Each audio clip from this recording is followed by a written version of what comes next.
would I put Jokic on the fifth guy and sort of, you know, can Porter Jr. hold up against Ayton? And how do the matchups look then? You can at least try it. That's interesting. Oh, I mean, So can Porter Jr. hold up against Kevin Durant? And maybe no, Gordon no. is trying to hold up against Ayton. Yeah. That's the issue, right? Because I think what's I going to think I happen think is I think Brown and KCP are better matchups than Yeah, Durant. 100%. But if you're going to put MPJ on Ayton, they're going to involve Ayton in a lot of actions, and I think that's going to be I a problem for you. disagree. If You don't think so? if you're gonna try to hide Jokic, they're going to bring Jokic into the action. That's going to be the deal right there. They're going to bring Jokic into the action there. And I think that's really the situation. And I think more likely they're better off hiding Jamal Murray on the fifth guy. Because the last thing you want is Murray and Jokic both having to defend the screens. And it's disclaimer. It's in the contracts that all of us sign. We have to say, yes, Jokic has improved as a defensive player and all that stuff like that. I still have a lot of questions of what he's going to do in the pick and roll. Mm-hmm. Are they going to be in drop?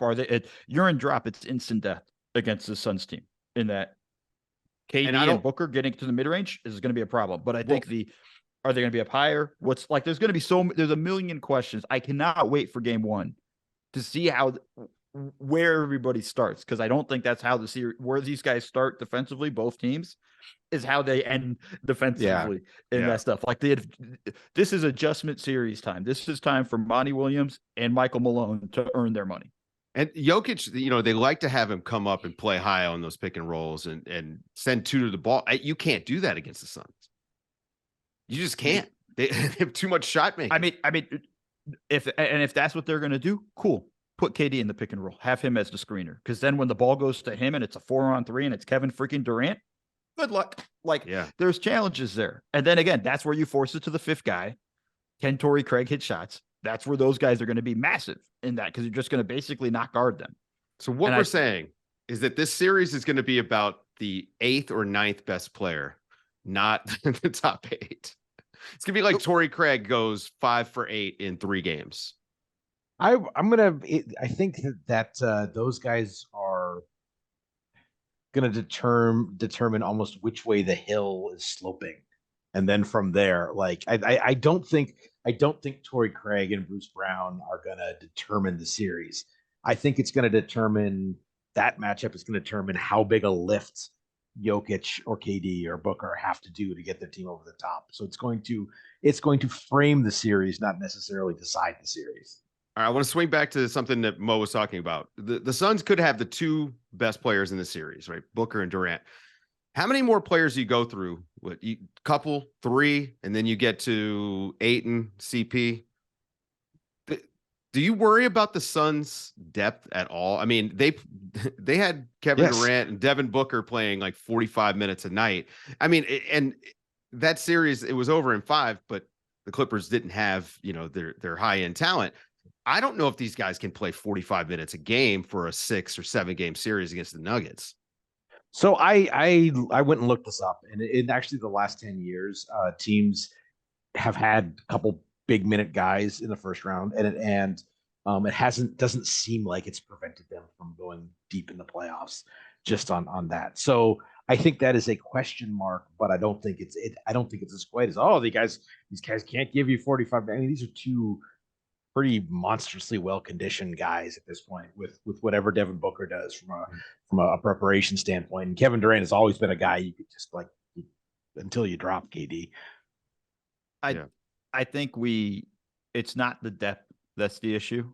It's that look at who they have to play as their 7th guy when they have to sub those guys out. And I think that's the important thing there. And I think in this series, I'm not worried about the minutes. I was worried about the minutes in the first round more because of the first round, in the sense of and they keep doing it in that sense, and they have to burn it so early in the first round. In the second round, Jokic is going to be playing 40-something minutes this series, and that's going to be really important in that sense. I mean, they don't have a backup big, and I think that's stuff that you're looking at, and I think that's the issue for them in that self. So he's going to be playing heavy minutes. Murray's going to be playing heavy minutes. As we go deeper, those guys will all be playing heavy minutes. So I'm not as concerned about that on this. I'm more concerned about when they have to stagger those guys, when they have to stagger the KD and Booker stuff. And I think Monty Williams would be smart to always have 2 of his top 4 in there, and KD and Booker should split time, and CP and Ayton should split time in that staggering kind of situation. I'm just worried about the other options that they have. I'm not worried that they're only going to play 7 or 8 guys. I just worry that the 8th and 7th guy is Landry Shamet. Well, and the 6th and 5th are Josh Okogie and Torrey Craig. Right. Like those are my, Bismack Biyombo. Like, it's those are, and these guys have been good for them. Like Bismack Biyombo's been good for them, but still, those are the things. And foul trouble is going to be the biggest issue. Is going to be the thing to watch for, especially for the Suns more than the Nuggets, because I think the Nuggets have more cards in their sleeves offensively and the way they can attack. If Porter has a big series and things like that. And the fascinating thing is the person you'd most worry about foul trouble for the Nuggets, obviously Jokic. The guy he's matched up straight across against is a guy who never draws fouls. Yeah, right. So that's like the subtle thing, like the thing that we want to see from Deandre Ayton.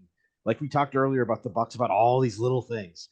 Like DeAndre Ayton's, like this is a series where the lack of force that DeAndre Ayton plays with, whether the Nuggets get away with putting a Porter Jr. or someone else on him, or the fact that he's not able to keep, or he might not be able to keep Jokic off the offensive boards, or he's simply not going to be able to really pressure Jokic with foul trouble defensively. Like those things could all be pretty big detriments to the Suns in this series. They're like minor things about what is an overall pretty good player.